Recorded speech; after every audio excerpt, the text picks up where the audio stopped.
Desiree, founder and designer of Love and Mercy. Here today to introduce my first of many features. This one is called Show Up and Show Out, in which I will interview career women, all of which actually I get to call my friends, and we'll get to dive a little deeper into their career journeys and their past and talk about their walk of life and how they got to where they are today. Okay, so I am really excited to introduce a really good friend of mine, Christine. I really feel like you've been with me since the start of what I would like to call like my entertainment career. Yeah. And I've seen you grow and you've seen me grow a lot. And so this is really exciting for me. And I'll just let her, give you a little bit of her sauce.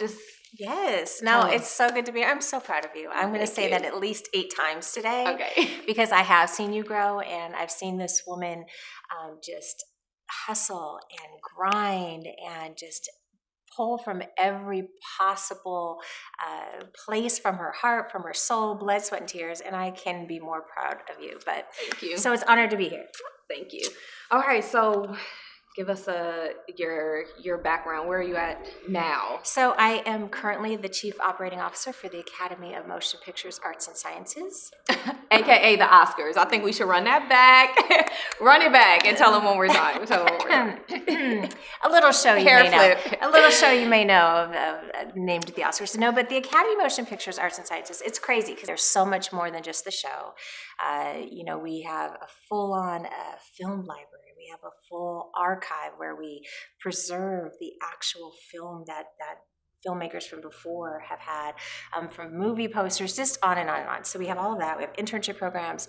That's the Oscars year round, if you will, and then also serving, filmmakers and artists. But what I'm really proud of is the work we've done recently on representation, inclusion, and equity. So we've done a ton of work around that, whether it's making sure that we have inclusion standards for our Best Picture category, Which is important. Which is important, right? We need that, yeah. We have to, because we aspire to what we see, right? So if you didn't see female entrepreneurs or females in sports or female COOs, we don't know that it exists. So it's so important for us to portray that on the big stage of film. And so all of these things are really cool. So that's part of my job. I feel like you've been pushing diversity since I've known you. I think when you came, we started together at Magic Johnson Enterprises. MJE fam. So this is like 2008 or so. Mm-hmm. But you came in as like a diversity inclusion. I did. In that realm. Really with the eye for economic empowerment and businesses, right? So at the time, Irvin was really looking at, okay, how does he evolve his business even more? He was doing a bit of brick and mortar with Starbucks and Fridays. I need that Starbucks gift card now. I know. I didn't take advantage of it then, but I need it now. We need it now. Anyway, theaters, all that. It was right when the recession had hit. And so what he was really looking at was diversifying his portfolio as it related to businesses that he would operate. So there was a staffing company. I was it was like one of the first minority staffing companies. Yes. So I had a really big hand in that. That is cool. Yep. It's just crazy to think about like the evolution of like not only our careers, but just how far things have come like diversity wise. 100%. How much we've been able to like grow, even though it doesn't seem like there's been a massive footprint in that area, but it really has. Just in this dialogue, just the reflection of like, there was a staffing company and, we have been able to kind of dive into avenues that are not mentioned or talked about. So. Yeah, I mean, 100%. So like whether it was creating jobs or business owners in staffing or food and food service, right? We had food service. We had our hand in beef, the actual meat at Burger King, right? So, but all of that was about creating jobs, right? And making economic impact. And I think where we are now versus then is it's not just us that are having to be extraordinary, that are having to go above and beyond to make that impact, that we're holding others accountable, and the entire infrastructure and all the institutions and all the rules and all the criteria that has been ideologically oppressive and racist, that is now being held accountable in a different way. Before it was like, okay, well, you go fix that problem because it affects you. Word of the day is going to be accountability now, because we need that. Yeah. So, and shout out to Magic. Hey, we're going to get you on my couch. That'll be that one. I want to see that one. Okay. Yes. I'm going to get him on my couch. Yeah. Remember I said this, sir? Yeah. Okay. So, You have on some beautiful jewelry. Oh, this? Let's talk about it. Oh, this? Oh, yes. This? I'm sorry. Yes, what? against that tan skin. I know. Okay, I'm yes, jealous. You thank been on vacation? No, just in my backyard. You know I live on the sun. I bought a house in Chatsworth. Well, I need to come lay out because your girl is pale. It's okay. Okay. Light skin is coming back. It is. Yeah. I'm gonna keep us here. But I picked this. Okay, I was gonna ask you why you picked it. That's why. Okay, let's talk about why you picked it. So Christian, my son, Yes. he'll be turning 10 this month. No. Yes, he is the size of a 12-year-old. I might add, he's huge, and we almost wear the same shoe size. That being said, his name is Christian, my name is Christine, and I always tell him because Christ is in our name, love is our superpower. And so all of the pieces around love inspired me. And we're coming off Valentine's Day, and I was doing a lot of self-love, so that it inspired me, and I love that about your line. We don't even need to ask the question. Drop the mic.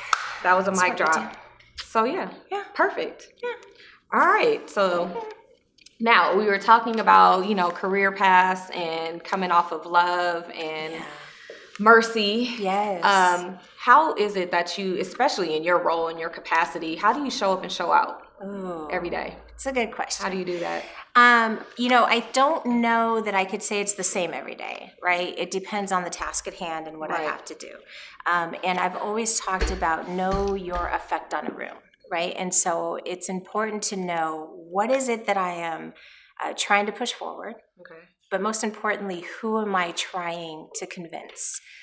That is important, because if you don't have that type of focus, honestly, like you could just really be running in circles 100%. Until you have like a really clear direction on. I feel like we just need to what's it called when you put the thing at the bottom? The little ticker. We just need to run that shit along the bottom. So we got we got some Christinisms that we're gonna just run across the bottom. Okay, go ahead. But you have to let go of the fact that it is your message, and that if you don't understand it, that's on your fault. No, that's not your fault. That's not on you. It's on me. I need to figure out a better way to communicate to you so that you'll receive it. Because I have too much ego and why isn't she understanding what I'm saying? Mm-hmm. Let that shit go, right? Because ultimately, and I always equate it to music, right? Like if you download my song and it's the acoustic version, and he downloads my song and it's the ratchet hip hop version, and he happens to like country. As long as y'all download the song, I still get the 99 cents, right? And you're still singing along to the lyrics, right? And then it moves forward, and so that's on me to help make sure I can communicate it to you in a way in which you'll receive it. Right. That will move things forward faster and more sustainably for a lot longer if you do it that way. So how long did that take for you to figure out? It took a while. Because literally, let's see what my questions. I feel like that aligns with a lot. But no, seriously, how long? If that's one of the, what did you know now that you wish you knew then? 100%. So how long did that? It's in Kawana, actually. Kawana Brown, another MJE fan bam, talked about strength and grace. Yeah. And she exhibits that amazingly so. And I just realized that soon, a lot of times we push so hard, we're so passionate, we need it on our time, and it's all about, and that's ego. So if you can check your emotion and check your ego, then you come at it with a more humble attitude. Doesn't mean you're less confident. Yeah. It doesn't mean you're less passionate about what you're going to do, but you have a clearer head on how you can go about it, and you've let go of the emotion, and you've let go of the fact that, they may not respond immediately, and then it flows. It took a minute though, because I used to be like, well, why don't you understand? Right. This is obvious, right? Yeah, you're like, seriously. It's obvious. You must not understand. But once you let that go, and then you also take a beat. And that was another thing that I learned along the way. I would always want to be responsive and be the first to respond and jump in there. But a lot of times that response isn't thought out enough. It's not rational enough and logical enough, and it's more emotionally based. And if you take a beat, 9 times out of 10, it figures itself out. And so that way it just smooths things out. The emotion isn't there, especially in this time with COVID, because we're having to be so virtual with how we converse and how we communicate. And a lot of times tone gets lost in emails and such. So absolutely. Yeah. Absolutely. Have you had any challenges, or any of your staff or people that you manage or work with had any challenges with that specifically? just tone, the translation of tone, Oh, yeah. like the virtual communication, Yeah. power struggles. Yeah. No, especially because you guys aren't like interfacing in the office, and it's just a different. We had to learn how to work in a different capacity. 100%. And I would say even more earlier in my career, lots of power struggles, right? And you come in and you're given a job and you're tasked with that job. And how do you do it in a way in which inspires people and gets people to come together versus just forging through, right? So that's a learned activity. But specifically through COVID, 100%. A lot of times we'll talk about it like, okay, everyone, we know that we're all passionate about what we do. We all have this standard of excellence, and so we know our name's on the line. But let's all just take a breath for a second and just remember there's no emotions in this, and that all thoughts. So you kind of set the ground rules and reestablish them, especially when you're over Zoom or a conference call. Even now, conference calls are weird. Like everybody's talking over each other. But do you keep your camera on? I do. I do. Because I'll be making faces. I do. For the most part, not 100% of the time, but I have to, and that's it because I need them to. I oversee 200, 300 people. I don't know. I lost track. Oh, damn. Several hundred people, and so they need to feel the connection, right? And that's what a lot of teams are missing is that just people. We're all missing human connection. Right. And so I need them to feel that through the camera. So I make sure that mine is on, but I do give them the option, especially when we were going through so much that we were dealing with this summer, making sure that people knew they had the option to turn their cameras off, because for a lot of people that is a lot. And to show up to work, even for me, a couple days, it was heavy. Yeah, we dealt with a lot of heavy shit this summer, or last summer, I should say, and just having to be like, hi, hey, hi. Yeah, you have to turn on, you have to activate, and seen, And some days I was just like, and it's important as leaders, and especially as female leaders, that emotion is okay. And so they've seen me get vulnerable a couple times. I have let my guard down, and Desi knows I'm always like, and seen, and literally, like that is my go-to. And I've in my older years, I'm 46 now. Thank you very much. 46? I turned 46. Oh, stand up and give us a look at this. Look. Yes, girl. But I have learned that. I learned it first at the Sparks because I was president and COO of the LA Sparks. She's also a champion. Yes, I bring my ring. But yes, we are 3-time WNBA champions.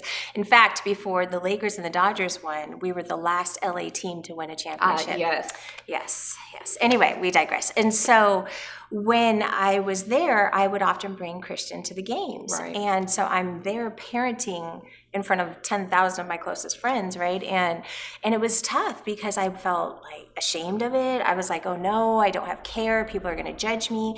And then after a while, I realized if I am not setting the stage as the leader of this organization, that it is okay to have your child and to be a parent and to not be perfect, then who the hell else will? Did you find any challenges with that amongst everybody? Was super supportive. Everyone was amazing. And then moreover, I saw such a beautiful thing happen with my son. So one, he's exposed to the WNBA early. So he would be courtside at Sparks games. So when guys would roll, I'd be like, so what's your favorite team? He'd be like, Sparks. Right. And they'd be like, what? Right. And I'd be like, yeah. They mean men's team, babe. Right. And so, the exposure to him was, it's basketball. Now there's NBA, there's WNBA. He plays ball. He's been playing ball since he was 3. And now his favorite player went from Candace to Kobe, but that's okay. Of course. But, it really exposed him. And so it was the night before Trump's election when Hillary was running. And he said, Mom, you look stressed. Like, he's probably like 5. And he's like, what's wrong? And I was like, well, it's a very important night. Tomorrow we might have our first female president. And he stopped for a minute and he was like, but Mom, you're a president. And that to me was so monumental because he had been exposed to women in leadership that it was so it's not foreign. It wasn't foreign. It's not foreign. It was to like, him. Well, which is awesome because I feel like, and that's something that I do want to touch on, is that where are our male champions? Yeah. You know, we have a lot of behind the door champions or a lot of behind the scene champions, but we need more male champions, you know, up front speaking to, you know, the different things that women do that sometimes men can't do. Yeah. You know, in the ways that we execute, in the ways that we show up and show out. And I mean, I hate to touch on this, but this is real life. I mean, we come to work and we are on our cycle. We have to put on literally like a scene. And there's days where there's just sometimes your emotions may be too heavy, or like with anybody can have, you know, home issues that you have to bring to work. But I feel like as women, we show up in a way that you would never know. Right. You would never know. Yeah. You know, when we execute along those same lines all the time and we don't have, you know, that wiggle room. We don't get to opt out. No, we don't get to opt out. And for the longest time, if all things are equal in a parental household, and of course there's so many non-traditional families which are traditional now, and I love every single one of them. But let's just take a very, you know, stereotypical heterosexual male and female, especially in the Black community, family, and both being equal, both of them having careers. Mom has to opt out. Right. And mom has to figure it out. And so we have to figure out how that is no longer normalized, and that we're parents. Both of us are parents, and there's no roles here. So that way we can all step up for each other. And the men have to do it because it is their child, not because they're doing mom a favor and going to give mom a day off. No, that child needs you. And needs to witness also what it means to show up. So I think, you know, when we do, I think being honest to an extent, of course you always want to be professional, but on one day, you know, I just was like, you know, today's a heavy day, today's a hard day, and then it helps you then be more sensitive to how you lead, because we've all gone through a global pandemic, ridiculous reconciliation with our country and the racism that lies therein, and everything else and all of the isolation and just the weight of the world has been everything is so heavy, and we're still expect to you know, just work, and sometimes work harder.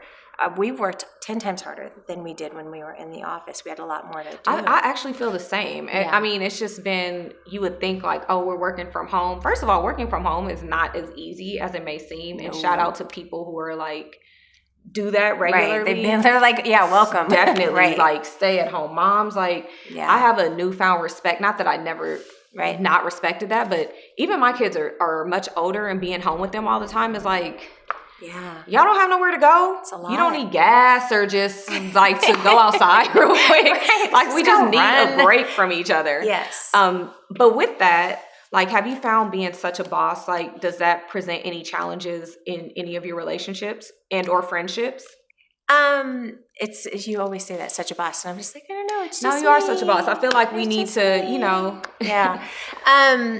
acknowledge that. 100%. You know, circles get smaller, or you know, you have different folks that are amazing people in your life at different phases or for different things. So you kind of figure out the compartmentalization.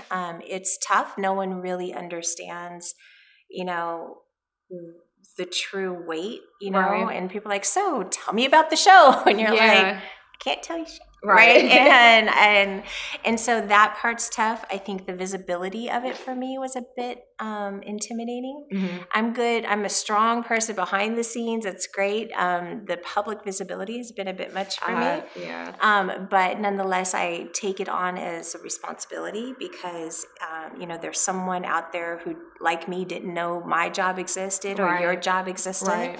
And now we can showcase that for them. But yeah, we won't even talk about dating, but yes, girl, it's tough. That's gonna have to be a whole nother. That's a whole nother. We'll have to run that back. Yeah, because I got a lot to say.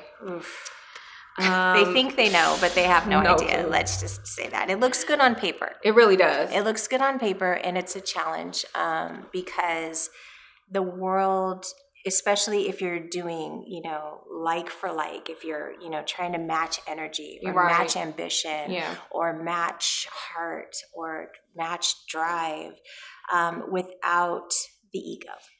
And that part is tough. That's the tough part. Yeah. I feel like we need to cue Beyonce. Yes. We should just throw that in there. I love a big ego. let you sing. I can't sing either. Yeah. How do you decompress? What does self-care look like for you? Oh, cheers. Yes. This is self-care. And here we go. Yes, definitely. Pinky up. Mm-hmm. And we're a wine snob, are we not? We are a bit of a wine snob. Okay. So self-care for me would be a nice bold cab, Okay. a ribeye, and my jammies. You still taking down those steaks like that? Not quite as often. I'm a flexitarian. I mean, it's working. Thank 46. Hello. Thank you. No, I call myself a flexitarian, so that way I can have a good ribeye, but then I'll be plant-based for like most of it. Flexitarian. Gotta be flexible. Okay, I like it. But no, it's that. It's and of course COVID changes it a bit, right? Right. So you have your circle that you can sit around and just talk shit with and laugh till your stomach hurts type thing. I love travel, so this has been tough. Me too. This is terrible. It's been tough. And then just whatever fun I can have with my son. True story, we built a fort in the living room last night, and I slept in the fort all night. Luckily. Yeah, I think there's some springs, like bruise marks on my back from the couch. Yeah. But we did. We slept in the fort. fort. You gotta do what you gotta do. Yeah. So and you gotta make it fun. Gotta make it fun. Yeah. I'm a boy mom. He's a hardcore jump off. I'm like, are you literally bouncing off the walls? You are. You're bouncing off the walls right now. So I remember videos when he was younger. You would post and he was flipping on the bed, doing flips off of the bed. Still does, but now he's grown. I may have flipped a couple times too. Yeah. Got to keep it fun. Sturdy bed. Yeah, no, I love outdoors. I'm ventured water skiing, or he's got me hiking and rock climbing now, which really is not out of my comfort zone, but he likes it, so we've been doing it. So me and that kid, we're tight. It's nothing like being a boy mom. Seriously. It's the best. Can you see yourself with a girl? No. I can though. No. I could see a little Christine. Oh God, no. Hair and hormones. No, I'm good, thank you. No, I always wanted a little Desi Belle. I mean, if I could dress her up and then me too. Give her just skip. Yeah. To 3. We could go half on one. Okay. All right, deal. Okay. If you had your ring, we could do a little ring pump. Oh, but, I forgot my ring. Okay. I know. I'm so sorry. I'll hold it down for us. Okay. All right. So you're at work event. Yes. All right. Oh yes. What song does a DJ play that you have to remember? You know what? I'm COO Christine. I cannot. Well, first of all, any Beyonce. Okay, B. Any Beyonce. But 6-inch heels. Oh, see, that's that boss shit. Yeah. Y'all know what 6-inch heels is? Yeah. See, that's not even a twerk team song. I know. Y'all thought she was gonna give you twerk? I know. No, she was gonna. Let me just show you. Can we hit the speaker one time, please? People don't pick that song. That's how you know she's just built different. She just want to give you a little slow 6-inch. Come on, show them the heel. Look at her. This got you written all over it. I mean, yes, that's my. You should do. Oh my God. Okay, I'm asking this. I'm sorry, and it was not. It was on my questions, and then I removed it. But I'm asking this. Have you done the red light, the TikTok challenge? No. I feel like you should. No, I have no idea what she speaks of. Yes, you do. Is this something the You've kids done do? it. You've done it. I have not. Okay, what TikTok challenge would you do? The bus it. Oh no. I've had 3 knee surgeries. No. Lord Jesus, no. Oh my. What is the one with the red light that they're doing? Oh, the silhouette. Yes. That is you. That's you, and that's this song. Okay, so if I didn't have the job I did, then I might do silhouette challenge to that. Okay. We might add that in with some paid subscription. I'm kidding. Is this fans only? Isn't that a thing? OnlyFans. We should do one. A that's CEO how much OnlyFans. I don't know. This is what the kids do. Okay. Yes. Okay. We need you to silhouette it. And yes. Okay. We digress. You to service. Oh no, that was a great digression. I feel like there's nothing left to be said after that. Oh Lord. And unless there's anything else you want to add. I have a question. Oh yeah. What has been your proudest moment since launching Love and Mercy? Oh boy, I've had a lot. I'm proud right now. I'm proud to be able to actually execute something like this. It's been a passion of mine to do, like I said, to have this type of conversation and this platform and I thought that I would be able to do it. You know what's wild is like, this is just a testament to like how God works, because you think that you know, oh, I'm here, I work for this organization, I'll be able to execute these things, and then you have these ideas that don't come into fruition at that time, and then now it's like he's given me this platform to be able to do it the way that I want to do it, like in my own way, you know, and I just think that it's dope. And I said earlier, like, I'll probably cry in the car. Like, I'll probably cry when I get home. I'm not going to cry now. Don't ruin your makeup. You look lovely. Yes. But just to be able to do this is, and then I didn't think that I would do this or have the platform to do it when I launched Love and Mercy. Like, it wasn't, oh, I'll be able to do this and this and that. And it's just kind of like rolling out and happening, you know? So today and right now is a proud moment for me. I love it. I'm so proud of you.